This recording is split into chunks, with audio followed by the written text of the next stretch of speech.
right, you're tuned in right now to Market Pulse. We are on to the pulse of the day, checking out and tracking activities on the NGX. And of course, we do have Samuel Akomi, Senior Analyst with Northern Berger, joining us to break things down. Samuel, it's a pleasure to have you in.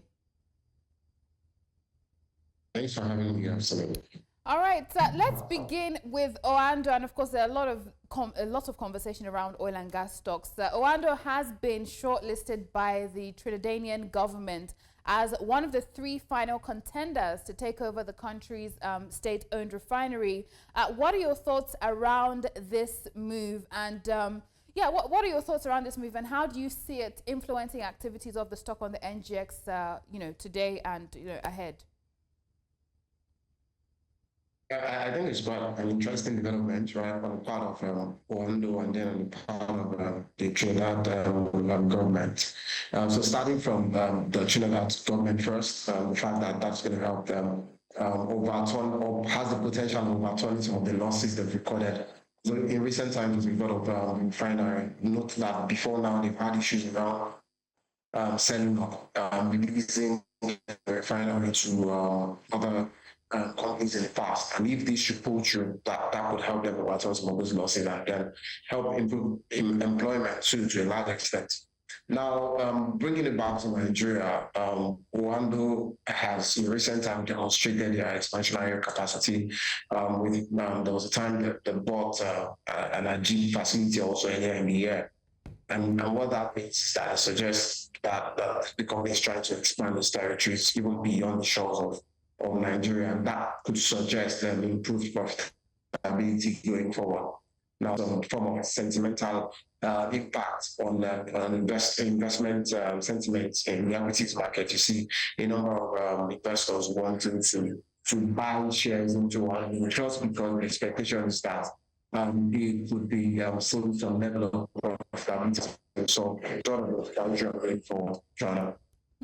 I mean, it's been interesting to see how sentiments are influenced with this latest news, even though today we did see it in the red, but we know how news has driven the stock, of late this year so far. It has gained 633% year to date.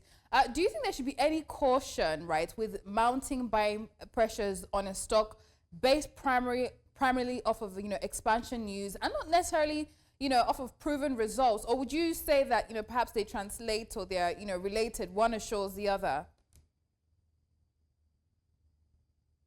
It depends on the kind of investors. So there are some investors who think long term.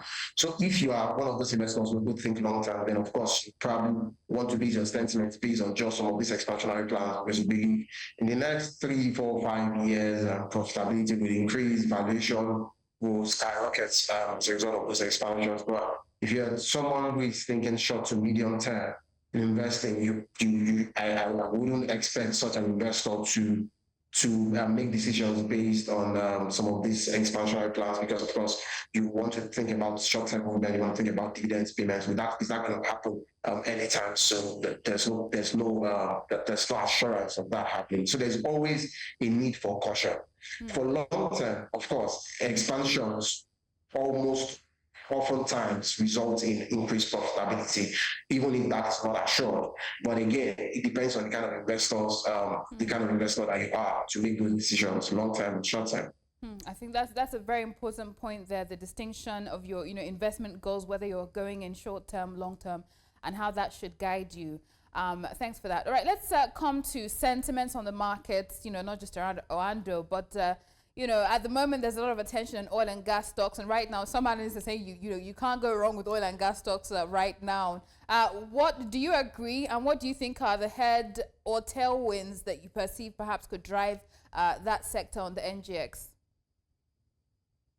I think a number of people are running into oil and gas stocks. Globally, it's not really about Nigeria anymore. It's global. We saw that played out last week also in European markets, and that's pretty much because of the strike of Iran and Israel, and then the lingering crisis in the Middle East, and how that could impact crude oil prices.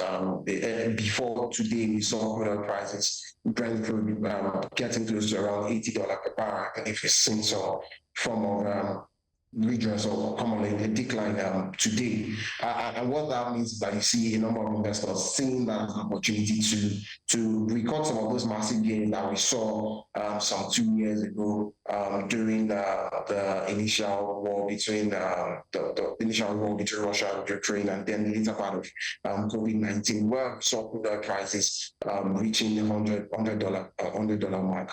And how that also reflected significantly in the profit of many companies in the oil and gas sector. It's not Seplat also record significant profit on the back of that. And I think that's what is happening now. So a number of people are trying to position themselves in this in this sector. But of course, the downside is that what we don't, when it comes to war, you really cannot predict that how it's going to end, if it's going to be positive for crude oil in the long run. In the short term, yes, you say that, but again, in the long run, the war will not really escalate to the point of significant rise in the price of crude in the market. And if that happens, a number of people might have shortened themselves by running into oil and gas stocks. Well, of course, for the short term, I'd say for those who are active traders and want to take position and take profit, it's probably viable. Yeah, thank you for that. I mean, interesting. Of course, again, it boils down to your goals as an investor, short term, long term.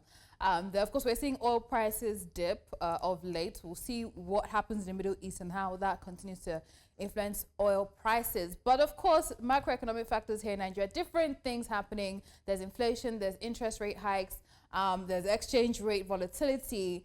What would you say? I mean, how would you say these factors are causing investors? There's some that are saying that is causing investors to move with caution on the NGX. What are your thoughts on that? And how do you see these different elements, moving, pieces, affecting investor sentiment and the equities markets? So there's been a lot of offer when you look at the NGX lately.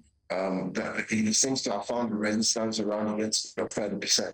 And that's a day that's again the other day there's a decline, and that's because a lot of people are trying to really measure what's happening in the market. Don't forget that we still have high yielding instruments, the fixed income markets. Yes, inflation has recorded 2 consecutive months of decline, but then again, the CBN went ahead to increase the MPR in the last meeting by 50 basis points, and that, of course, had some impact in the bonds market and then the treasury bills market. Now, if that continues, and with the expectation that the recent hike in petrol prices could also cause some level of uptick in terms of headline inflation for the month of September, if that happens, the chances are that the fixed income market will still continue to become attractive to investors, and then a number of people will, of course, continue to move their investments into the fixed income market at the detriment of the equities market. Not like that's going to have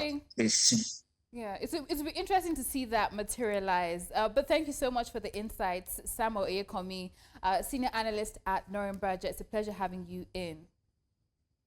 Thank you very much.